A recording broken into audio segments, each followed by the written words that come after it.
Assalamualaikum warahmatullahi wabarakatuh. Salam Om Swastiastu, Namo Buddhaya, salam kebajikan dan salam sejahtera bagi kita semua. Hari ini saya akan mewawancarai tentang kearifan lokal bersama Ibu Pininta. Selamat siang Bu, terima kasih sudah bersedia meluangkan waktu untuk saya mewawancarai. Bisa Ibu perkenalkan diri terlebih dahulu? Selamat siang, Nak. Saya akan memperkenalkan diri saya. Nama saya Pininta Tinambunan.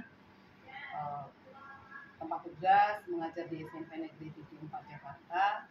Asal saya dari Tapanuli Utara. Dan kelahirannya memang di Tapanuli Utara.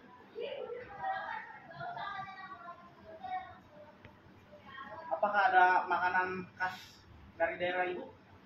Kalau di orang Batak sebenarnya sih banyak. Hanya kita ambil satu contoh mengenai ikan mas. Tentang bagaimana makna ikan mas bagi orang Batak. Ya. Kalau di sini sih sebagai contoh di sini memang hanya separoh. Tapi kalau di orang Batak itu sebenarnya ikan mas itu utuh satu, ya. Kalau ada misalnya mau pernikahan, anak lahiran, ada syukuran, itu selalu ada ikan mas itu. Nah, tapi dia utuh. Nah, bukan seperti ini gitu loh. Ini contoh hanya ikan masnya.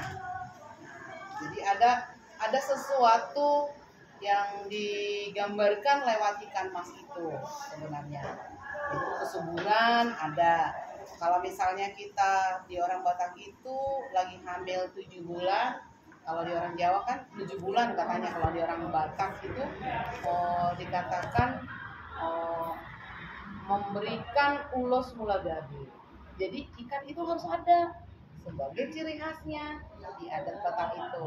Tapi bukan seperti ini, dia utuh satu nanti dikasih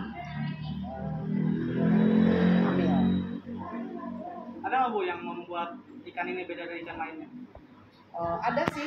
Kalau di orang Batak itu mungkin satu dari segi bumbunya aja pasti beda. Nah, mungkin yang lain bisa sih masak ikan mas, tapi beda dengan bumbunya orang Batak. Kalau di orang Batak itu ada dia namanya andaliman, yang mungkin orang lain tidak ada. Kalau di orang Batak itu semua bumbu sih masuk.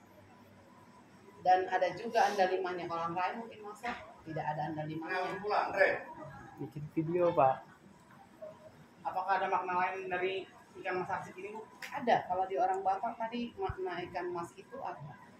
Nah, tadi kan Ibu bilang kalau ada misalnya pesta pernikahan, selalu ada ikan mas untuk memberikan sebagai, bukan kita sembah ya, bukan. Tapi dia ikan mas ini menjadi lambang agar mereka kalau dalam pernikahan itu biar sehati, sejalan, kemanapun sama kayak ikan kan. Nah, kalau dia untuk misalnya ada upacara-upacara, perayaan-perayaan selalu juga dengan ikan mas. Ibu pernah bikin ikan mas arsik ini? Pernah, bahkan sering. Kalau orang Batak mah pasti tahu masak ikan mas arsik.